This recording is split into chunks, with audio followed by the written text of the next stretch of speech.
ಜೀವನದ ದಿಕ್ಸೂಚಿ ಮತ್ತು ಅತ್ಯಂತ ಆಳವಾದ ಸ್ಪಂದನೆ. ಅವರ ನುಡಿಯಲ್ಲಿ ವೇದಗಳ ವಾಣಿ ಮಿಡಿಯುತ್ತಿದೆ, ದಯೆಯ ಸಾಗರ ಹರಿದು ಬರುತ್ತಿದೆ. ಇಂತಹ ಶ್ರೀಗಳಿಂದ ಆಶೀರ್ವಚನ ಸ್ವೀಕರಿಸುವುದು ನಮ್ಮ ಜೀವಿತದ ಸೌಭಾಗ್ಯ. ಇದೀಗ ವೇದಿಕೆಗೆ ತಲೆಬಾಗಿ ಪರಮಪೂಜ್ಯ ಶ್ರೀಗಳ ಆಶೀರ್ವಚನಗಳನ್ನು ಕೇಳುವ ಅಪೂರ್ವ ಅವಕಾಶವನ್ನು ಪಡೆಯೋಣ. ಶ್ರೀಗಳು ದಯಪಾಲಿಸಿ ತಮ್ಮ ಪವಿತ್ರ ಆಶೀರ್ವಚನಗಳಿಂದ ನಮ್ಮೆಲ್ಲರ ಜೀವನಕ್ಕೆ ಧನ್ಯತೆಯನ್ನು ನೀಡಿ ಆಶೀರ್ವದಿಸಿ ಎಂಬ ಪ್ರಾರ್ಥನೆಯೊಂದಿಗೆ ಅವರಿಗೆ ನಮನವನ್ನು ಸಲ್ಲಿಸುತ್ತಿದ್ದೇವೆ. ದಯಮಾಡಿ ಎಲ್ಲ ಸದ್ಭಕ್ತರು ತಮ್ಮ ತಮ್ಮ ಆಸನವನ್ನು ಸ್ವೀಕರಿಸಿ ಈ ಒಂದು ಆಶೀರ್ವಚನದ ಸಮಯವನ್ನು ಪುನೀತರಾಗಿ ಧನ್ಯತೆಯನ್ನು ಪಡೆಯಿರಿ ಎನ್ನುವಂಥ ವಿನಂತಿಯನ್ನು ನಿಮ್ಮಲ್ಲಿ ಮಾಡಿಕೊಳ್ತಾ ಇದ್ದೇವೆ.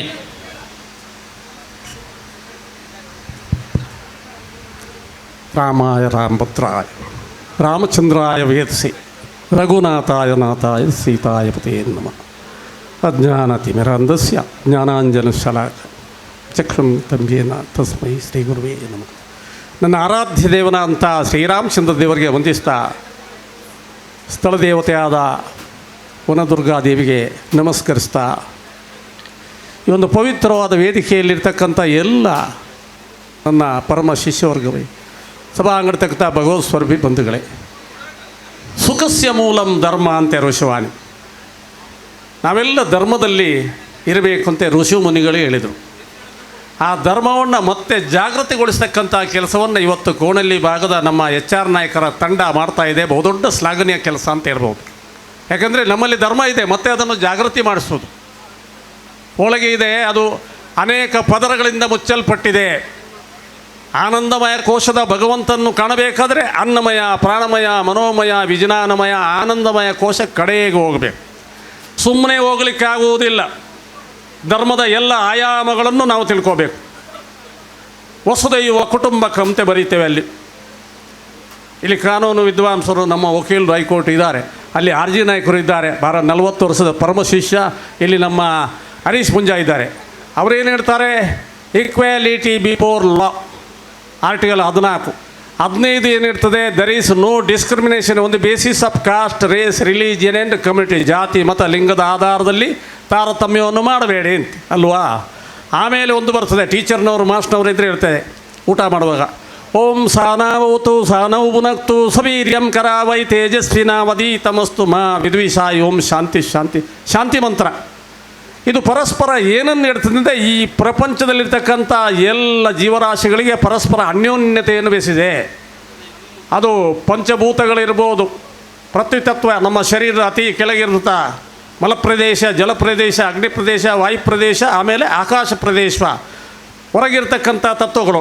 ಈ ಪ್ರಪಂಚದಲ್ಲಿ 24 ತತ್ವಗಳಿದೆ. ಅದೇ ನಮ್ಮ ಶರೀರದಲ್ಲಿ ಕೂಡ 24 ತತ್ವಗಳಿದೆ. ಅದು ಎಲ್ಲವೂ ಕೂಡ ಪರಸ್ಪರ ಕೋರಿಲೇಟೆಡ್ ರಿಲೇಷನ್, ಸಂಬಂಧಿತವಾದಂಥ ವಿಚಾರಗಳು, ಸಹೋದರತೆಯನ್ನು ಬಿಂಬಿಸ್ತದೆ. ನಾವು ಯಾರೊಬ್ಬರಿಗೆ ಏಕಾಂಗಿಗೂ ಒಂದು ಕೆಲಸ ಮಾಡಲಿಕ್ಕೆ ಆಗುವುದಿಲ್ಲ. ಎಲ್ಲ ಪರಸ್ಪರ ಇಲ್ಲಿ ಮಾತಾಡಿದಂಥ ಎಲ್ಲ ನಾಯಕರು ಹೇಳಿದ್ರು, ಮಧು ಬಂಗಾರಪ್ಪ ಹೇಳಿದ್ರು, ಎಲ್ಲರನ್ನೂ ಕೂರಿಸಿದ್ರು, ತುಂಬ ಖುಷಿಪಟ್ಟರು ಎಲ್ಲ ನಾಯಕರು. ನಾರಾಯಣ ಗುರುಗಳು ಹೇಳಿದ್ದನ್ನೇ ಅಲ್ವಾ, ಒಂದೇ ಜಾತಿ, ಒಂದೇ ಮತ, ಒಂದೇ ದೇವರು ಅಂತ ಹೇಳಿದ್ರು. ಅದು ಉಪನಿಷತ್ತು. ಆಚಾರ್ಯ ತ್ರಯರು ಮಾಡಿದಾಗೆ ಒಂದು ದ್ವೈತ, ಅದ್ವೈತ, ವಿಶಿಷ್ಟಾದ್ವೈತಗಳನ್ನು ಮಾಡಲಿಲ್ಲ. ಯಾರೋ ಬ್ರಹ್ಮಶ್ರೀ ನಾರಾಯಣ ಗುರುಗಳು ಉಪನಿಷತ್ತಿನ ಆಳದಲ್ಲಿರುವಂಥ ಬೆಣ್ಣೆಯನ್ನು ಮೇಲೆ ತೆಗೆದರು. ಅದು ಒಂದೇ ಜಾತಿ, ಒಂದೇ ಮತ, ಒಂದೇ ದೇವರು, ಓಮ್ನಿಪೊಟೆಂಟು, ಆಮ್ನಿಪ್ರೆಸೆನ್ಸ್, ಆಲ್ಮೈಟಿ ಅಂತ ಇರ್ತದೆ. ಅದೊಂದು ಬೆಳಕು. ಈಗ ನಮ್ಮ ಮುರಳಿಯವರೆಲ್ಲ ಹೇಳಿದರು, ಸ್ವಾಮಿಗಳು ಮತ್ತು ದೇವರು ಬಂದಾಗ ಯಾರನ್ನು ಕಾಣ್ತೀರಿ ಅಂತೆ. ಆ ದೇವತೆಗಳಿಗೆ ಸೃಷ್ಟಿಗೆ ಮೂಲಕರ್ತನಾದ ಪರಬ್ರಹ್ಮ ಅಂತ ಒಂದು ಬೆಳಕಿದೆ. ಆ ಬೆಳಕಿನ ದಾರಿಯಲ್ಲಿ ಹೋಗುವವರು ನಾವು ಸನ್ಯಾಸಿಗಳು. ತಪಸ್ಸೆಂದರೆ ನಿಮ್ಮ ಪ್ರಾಣವನ್ನು ಅನುಸರಿಸಿಕೊಂಡು, ಪ್ರಾಣದ ಚೇತನವನ್ನು ಅನುಸರಿಸಿಕೊಂಡು ಹೊರಗೆ ತಿರುಗಿದಾಗ ನೋಡಿ ಗಾಳಿ ಫ್ಯಾನ್ನಲ್ಲಿರ್ತದೆ. ಅದೇ ಗಾಳಿ ಹೊರಗೆ ಹೋಗಿ ಏನಾಯಿತು?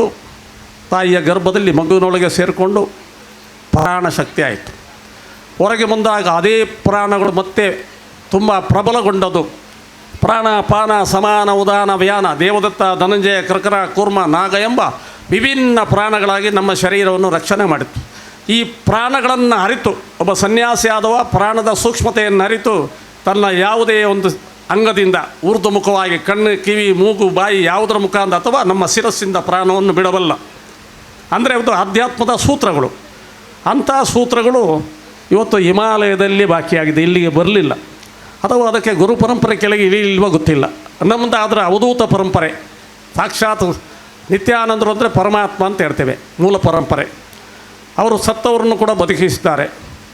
ಅದು ನಿಮಗೂ ಆಗ್ತದೆ, ನಮಗೂ ಆಗ್ತದೆ, ಎಲ್ಲರಿಗೂ ಆಗ್ತದೆ, ಹೊರಗಿಂದಲ್ಲ. ವಿವೇಕಾನಂದರು ಹೇಳ್ತಾರೆ, however soul is potentially divine, the divinity of the manifestation is called religion. ನಿಮ್ಮ ಎಲ್ಲ ಆತ್ಮಗಳು ಅಂತಸ್ಥವಾಗಿ ಪವಿತ್ರವಾಗಿದೆ.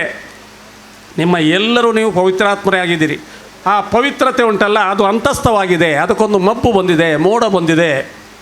ಇವತ್ತು ಬೆಳಗಿಂದ ಮಧ್ಯಾಹ್ನವರೆಗೆ ನಮ್ಮ ಸೂರಜ್ ಹೇಳಿದಾಗೆ ಮೋಡ ಕರಗಬೇಕು. ಮೋಡ ಕರಗಬೇಕಾದ್ರೆ ಏನಂದರೆ ನಿಮ್ಮಲ್ಲಿ ಸಾತ್ವಿಕತೆ ಬರಬೇಕು. ನಮಗೆ ಈಗ ಯಾರು ವಿರೋಧಿ, ಭೀಮಣ್ಣ ವಿರೋಧಿಯ, ಮಂಕಾಳ ವಿರೋಧಿಯ ಅಥವಾ ಸುನಿಲ್ ನಾಯ್ಕರ ವಿರೋಧಿಯ ಅಂತ ಆ ಭಾವನೆ ಬೇಡ. ನಮಗೆ ಯಾರೂ ವಿರೋಧಿ ಅಲ್ಲ. ಉದ್ಧಾರ ಯದಾತ್ಮನಾತ್ಮನ ಆತ್ಮನ ಮವಸಾದೇತ ಆತ್ಮಯೋ ಆತ್ಮನೋ ಬಂದಾತ್ಮಯೋ ರಿಪುರಾತ್ಮನ. ನಿನ್ನ ಆತ್ಮವನ್ನು ನೀನೇ ಉದ್ಧರಿಸಬೇಕು, ನಿನ್ನ ಆತ್ಮಕ್ಕೆ ನೀನೇ ಬಂದು ನಿನ್ನ ಆತ್ಮಕ್ಕೆ ನೀನೇ ವಿರೋಧಿ ಅಂತೆ ಭಗವಂತ ಭಗವದ್ಗೀತೆಯಲ್ಲಿ ಹೇಳ್ತಾನೆ. ಎಲ್ಲೋ ನಮಗೆ ಒಂದೊಂದು ಸಲ ಗಡಿಬಿಡಿ ಆಲೋಚನೆಗಳು. ನಮಗೆ ಅವರು ವಿರೋಧ ಮಾಡ್ತಾರೆ, ಇವರು ಇದು ಮಾಡೋದು ಖಂಡಿತ ಇಲ್ಲ. ನಿಮ್ಮ ತಲೆಯಲ್ಲಿ ಎಷ್ಟು ಬರೆದಿದೆ ಪುಂಜರೆ, ಅದರಿಂದ ಒಂದು ಇಂಚನ್ನು ಅಲ್ಲಾಡಿಸಲಿಕ್ಕೆ ಆಗೋದಿಲ್ಲ. ನೀವೆಲ್ಲ ನಮ್ಮ ಪರಮ ಶಿಷ್ಯರು, ನಮ್ಮ ನೆರಳಿನಲ್ಲಿ ಇರೋದನ್ನು ಸರಿಯಾಗಿ ಡೈಜೆಸ್ಟ್ ಮಾಡಿಕೊಂಡವರು. ನಾವು ಸುಮ್ಮನೆ ಹೇಳೋದು, ಗುರುಗಳು ಪೂಂಜರಿಗೆ ಹೆಚ್ಚು ಆಶೀರ್ವಾದ ಮಾಡ್ತಾರಾ, ಮುರಳಿಯವ್ರಿಗೆ ಹೆಚ್ಚು ಆಶೀರ್ವಾದ ಮಾಡ್ತಾರಾ, ಅಥವಾ ಸುನಿಲ್ ನಾಯ್ಕರಿಗೆ ಮಾಡ್ತಾರಾ, ರತ್ನಾಕರಿಗೆ ಮಾಡ್ತಾರಾ, ಅಥವಾ ನಮ್ಮ ಸೂರಜ್ಗೆ ಮಾಡ್ತಾರಾ? ಇಲ್ಲ, ಅವರ ಬುತ್ತಿ ಎಷ್ಟು ದೊಡ್ಡದು, ಆ ಬುತ್ತಿಯಲ್ಲಿರುವುದಷ್ಟೇ. ಒಂದು ಸಲ ಸತ್ಸಂಗ ಆಗುವಾಗ ಊರಿನ ಗೌಡರು ಸತ್ಸಂಗವನ್ನು ಮಾಡ್ತರು. ಈಗ ಗೌಡ್ತಿಗೆ ಸ್ವಲ್ಪ ಅಲ್ಲಿ ಬಂದು ನೆಲದಲ್ಲಿ ಕೂತ್ಕೊಳ್ಬೇಕು. ಹಿಂದಿನ ಕಾಲ ಅವತ್ತು ಕುರ್ಚಿಯಲ್ಲಿ ಕೂತ್ಕೊಂಡು ಬಂಗಾರ ಎಲ್ಲ ಹಾಕಿದ್ದಾರೆ. ಊರಿನ ಗೌಡ್ತಿ ಅವರಿಗೆ ಕೆಳಗೆ ಕೂತ್ಕೊಳ್ಳೋಕ್ಕೆ ಮನಸ್ಸಿಲ್ಲ. ಆದರೆ ದೇವರ ಬಗ್ಗೆ ತಿಳ್ಕೊಳ್ಬೇಕಂತ ಆಸೆ ಇದೆ. ಪುಣ್ಯಕ್ಕೆ ಗುರುಗಳಲ್ಲೇ ಬಂದರು ಭಿಕ್ಷೆ ಬೇಡಲಿಕ್ಕೆ. ಗುರುಗಳೇ ನನಗೂ ಕೂಡ ಸ್ವಲ್ಪ ದೀಕ್ಷೆ ಕೊಡ್ತೀರ, ಆಧ್ಯಾತ್ಮ ಸ್ವಲ್ಪ ತಿಳ್ಕೊಬೇಕು, ಭಗವದ್ಭಕ್ತಿ ಪ್ರಾಪ್ತಿ ಮಾಡಬೇಕು ಅಂತ. ಇಲ್ಲಮ್ಮ ನಾಳೆ ಬರ್ತೇನೆ ಅಂತ ಹೇಳಿದ್ರು. ನಾಳೆ ಗುರುಗಳು ಬರುವಾಗ ಈ ಅಮ್ಮ ಷಡ್ರಸ ಪೂರಿತವಾದಂಥ ಭೋಜನ ತಯಾರು ಮಾಡಿ ಇಟ್ಟಿದ್ದಾಳೆ. ಶುಚಿರ್ಭೂತಳಾಗಿ ಗುರುಗಳು ಬರ್ತಾರೆ, ಊಟ ಕೊಡಬೇಕು ಅಂತ. ಗುರುಗಳು ಬಂದೇ ಬಿಟ್ಟರು 1 ಗಂಟೆಗೆ. ಭೌತಿ ಭಿಕ್ಷಾ ಅಂದೆ ಅಂತ ಹೇಳ್ತಾ ಬುತ್ತಿ ಇಟ್ಟರು. ಬುತ್ತಿ ತೆಗುವಾಗ ಅದರಲ್ಲಿ ಮಣ್ಣು, ಕುಪ್ಪಿ ಚೂರು, ಸೆಗಣಿ ಚೂರು ಎಲ್ಲ ಉಂಟು. ಏನು ಗುರುಗಳೇ ಅಂತೇಳಿ ಅಮ್ಮ ಎಲ್ಲ ಬ್ರಷ್ ಹಾಕಿ ತೊಳೆದು ಪಾಯಸ ಹಾಕ್ಕೊಂಡು ಬಂದು ಕೊಟ್ಟಳು. ಆಯ್ತಮ್ಮ ಬರ್ತೇನೆ. ಅಲ್ಲ, ಉಪದೇಶ ಕೊಡಲಿಲ್ಲ. ಉಪದೇಶ ಆಯ್ತಲ್ವಾ? ಆ ಬುತ್ತಿಯೊಳಗೆ ಕುಪ್ಪಿ ಚೂರು, ಕಲ್ಲಿನ ಚೂರು, ಸೆಗಣಿ ಎಲ್ಲ ಇರುವಾಗ ಪಾಯಸ ಹಾಕಲಿಲ್ಲ, ನೀನು ತೊಳೆದು ಕೊಟ್ಟು. ಹಾಗೆ ನಿನ್ನ ಈ ಮನಸ್ಸು, ಬುದ್ಧಿ, ಹೃದಯ ಎಂಬ ಬುತ್ತಿ ಸ್ವಚ್ಛವಾಗಿಟ್ಟಾಗ ಮಾತ್ರ ಅದಕ್ಕೆ ಪಾತ್ರ ಆಗ್ತದೆ ತೆಗೊಳ್ಳಿಕ್ಕೆ ಅಂತೆ. ಹಾಗೆ ನಮ್ಮ ಬದುಕಿನಲ್ಲಿ ಕೂಡ ಹಾಗೆ ಅಂತೆ. ಭಗವತ್ ಪ್ರಾಪ್ತಿ ಆಗಬೇಕಾದ್ರೆ ನಮ್ಮಲ್ಲಿ ಒಂದಷ್ಟು ನಿಷ್ಠೆ ಬೇಕಂತೆ. ಜಗತ್ತಿನಲ್ಲಿ ಎಲ್ಲವೂ ಸಿಗ್ತದೆ ಅಂತೆ. ದುರ್ಲಭಂ ತ್ರಯಮೇ ವೈತದ್ದೈವ ಅನುಗ್ರಹ ಹೇತುಕಂ ಅಂತ ಶಾಸ್ತ್ರಜ್ಞರು ಹೇಳ್ತಾರೆ. ಮನುಷ್ಯನಾಗಿ ಹುಟ್ಟೋದು, ಆಮೇಲೆ ಮುಮುಕ್ಷು ಆಗೋದು, ಅಧ್ಯಾತ್ಮವನ್ನು ಡೈಜೆಸ್ಟ್ ಮಾಡ್ಕೋಬೇಕು, ಜೀರ್ಣ ಮಾಡ್ಕೋಬೇಕು, ತಿಳ್ಕೋಬೇಕೆಂಬ ಭಾವನೆ, ಮತ್ತು ಒಂದು ಗುರುವಿನ ಸನ್ನಿಧಾನ, ಸಂಪರ್ಕ. ಗುರು ಅಂದರೆ ನಿಮಗೆ ಸತ್ಯದೆಡೆಗೆ, ಬೆಳಕಿನೆಡೆಗೆ ಕೊಂಡೊಯ್ಯಬರ್ತಕ್ಕಂಥ ಒಂದು ದೊಡ್ಡ ಶಕ್ತಿಗೆ ಗುರು ಅಂತೆ. ಗುರು ಇಲ್ಲದೆ ನಮಗೆ ಹೋಗಲಿಕ್ಕೆ ಸಾಧ್ಯ ಇಲ್ವಾ? ಇಚ್ಛಾಶಕ್ತಿ, ಬಲಿಷ್ಠವಾದ ಪವಿತ್ರವಾದ ಇಚ್ಛಾಶಕ್ತಿ ಗುರುವಾಗಬಲ್ಲುದು. ಅದಕ್ಕೆ ಒಂದೇ ಒಂದು ಉದಾಹರಣೆ, ಬುದ್ಧ 32ನೇ ವರ್ಷದಲ್ಲಿ ತನಗೆ ಆ ಪ್ರಕರಣಗಳನ್ನು ಕಂಡ. ತಂದೆ ಅವನಿಗೆ ಹೋಗಬಾರದಾಗಿ ಬೇಸಿಗೆ ಅರಮನೆ ಅಥವಾ ಮಳೆಗಾಲದ ಅರಮನೆ, ಚಳಿಗಾಲದ ಅರಮನೆ ಮಾಡಿದ್ದ. ಬಾಹ್ಯ ಪ್ರಪಂಚಕ್ಕೆ ಬರಬಾರ್ದು. ಅವನ ಜ್ಯೋತಿಷ್ಯದಲ್ಲಿತ್ತು ದೊಡ್ಡ ಜಗದ್ಗುರು ಆಗ್ತಾನೆ, ವಿರಕ್ತನಾಗ್ತಾನೆ ಅಂತ. ಅದಕ್ಕೆ ಅವನು ಕಂಟ್ರೋಲ್ ಮಾಡಲಿಕ್ಕಾಗಿ ಹಾಗೆ ಇಟ್ಟಿದ್ದ. ಮೊನ್ನೆ ನಾವು ಹೋಗಿದ್ದೆವು ಅಲ್ಲಿ, ನೀವೆಲ್ಲ ಬೇಗ ಬಂದಿದ್ದೀರಿ, ನಮ್ಮ ಮಂಕಾಳನವರೆಲ್ಲ. ನಾವು ಅಲ್ಲಿಗೆ ಎಲ್ಲಿ ಗೊತ್ತೊಂದು ಅಯೋಧ್ಯೆಯಿಂದ ಹೋದಾಗ ನೇಪಾಳಕ್ಕೆ ಹೋಗಿದೆ, ಅರ್ಧ ದಿವಸದ ದಾರಿ. ಅಲ್ಲಿ ಈಗಲೂ ಹಾಗೇ ಉಂಟು ಬುದ್ಧ ಇದ್ದಂಥ ಜಾಗ. ಇದು ಯಾಕೆ ಹೇಳ್ತೇನೆ ಅಂದರೆ, 32ನೇ ವರ್ಷದಲ್ಲಿ ಅವ ಹೊರಗೆ ಬಂದ. ಚೆನ್ನನ ಹತ್ರ ಹೇಳ್ದ, ಚೆನ್ನ ಒಂದು ಸಲ ವಾಕಿಂಗ್ ಹೋಗಬೇಕು ಅಂತೆ. ಕಂತುಕೆ ಎಂಬ ಕುದುರೆಯನ್ನು ಏರಿಕೊಂಡು ಹೋಗ್ತಾನೆ. ಹೋಗುವಾಗ ಒಬ್ಬ ರೋಗಿ ಕಾಣ್ತಾನೆ, ಹಿಂಗೆ ಕೂತಿದ್ದಾನೆ ಬೆನ್ನು ಬಾಗಿ. ಅವನೇನು ಹಾಗೆ ಆಗಿದ್ದು? ಮನುಷ್ಯನದು. ಹೌದು ಮನುಷ್ಯ, ಅವನು ಮುದುಕ ಆಗಿದ್ದಾನೆ, ಅವನಿಗೆ ಕಾಯಿಲೆ ಬರ್ತದೆ ಅಂತೆ. ಮತ್ತೊಬ್ಬ ಕೂಗ್ತಾ ಇದ್ದಾನೆ ಆಸ್ಪತ್ರೆಯಲ್ಲಿ ಹೋಗುವಾಗ, ದಾರಿಯಲ್ಲಿ ಕೂಗ್ತಾ ಇದ್ದಾನೆ, ಕಾಯಿಲೆ ಅವನಿಗೆ ಸಹಿಸಲಿಕ್ಕೆ ಆಗೋದಿಲ್ಲ. ಇನ್ನೊಂದು ಕಡೆಯಲ್ಲಿ ಒಂದು ಸತ್ತ ಹೆಣವನ್ನು ಹಾಕಿ ಅದಕ್ಕೆ ಬಟ್ಟೆ ಹಾಕಿದ್ದಾರೆ. ಅದೇನು ಬಿಳಿ ಬಟ್ಟೆ ಎಲ್ಲ ಹಾಕಿದ್ದಾರೆ, ಅದು ಸತ್ತ ಹೆಣ. ಅವನಿಗೆ ಬಾಹ್ಯ ಪ್ರಪಂಚ ಗೊತ್ತಿಲ್ಲ ನೋಡಿ, ಯಾರಿಗೆ? ಬುದ್ಧನಿಗೆ. ಹೌದಾ, ನಾವು ಸಾಯ್ಲಿಕ್ಕೆ ಉಂಟು? ಹೌದು, ನಾವು ಸಾಯಬೇಕು. ಇನ್ನೊಂದು ಕಡೆಯಲ್ಲಿ ನಮ್ಮ ಹಾಗೆ ಸನ್ಯಾಸಿ ಎದೆತ್ತಿ ಧ್ಯಾನ ಮಾಡ್ತಾ ಇದ್ದಾನೆ, ತಪಸ್ಸು ಮಾಡ್ತಾ ಇದ್ದಾನೆ. ಅವನೊಬ್ಬ ಏನು ಕೆಂಪು ಬಟ್ಟೆ ಹಾಕ್ಕೊಂಡು ಮಾಡ್ತಾ ಇದ್ದಾನೆ. ಅವನು ತದೇಕ ಚಿತ್ತದಿಂದ ಪರಬ್ರಹ್ಮನನ್ನು ಅನುಸಂಧಾನ ಮಾಡ್ತಾ ಇದ್ದಾನೆ. ಹಂಗೆ ಮಾಡಿದರೆ ಏನು? ಹಂಗೆ ಮಾಡಿದರೆ ಜನ್ಮಕ್ಕೆ ಬರಲಿಕ್ಕಿಲ್ಲ, ನೀನೇ ಭಗವಂತ ಆಗೋದು ಅಂತೆ ಒಟ್ಟಿಗೆ ಇದ್ದವ ಹೇಳ್ತಾನೆ. ಆಗುವುದಾದರೆ ನಾನು ಅದೇ ಆಗಬೇಕು ಅಂತೆ ಹೇಳಿಕೊಂಡು ಮನೆಗೆ ಹೋಗ್ತಾನೆ. ಮಲಗಿದಂಥ 7 ದಿವಸದ ಮಗು ರಾಹುಲ ಇದ್ದಾನೆ, ಹೆಂಡತಿ ಇದ್ದಾಳೆ ಯಶೋಧರೆ, ಎಲ್ಲ ಈಗ ನೋಡ್ತಾನೆ. ಅಲ್ಲಿಗೆ ಒಂದು ನಮಸ್ಕಾರ ಮಾಡ್ತಾನೆ, ರಾತ್ರಿ ಮನೆ ಬಿಟ್ಟು ಹೊರಗೆ ಹೋಗ್ತಾನಂತೆ.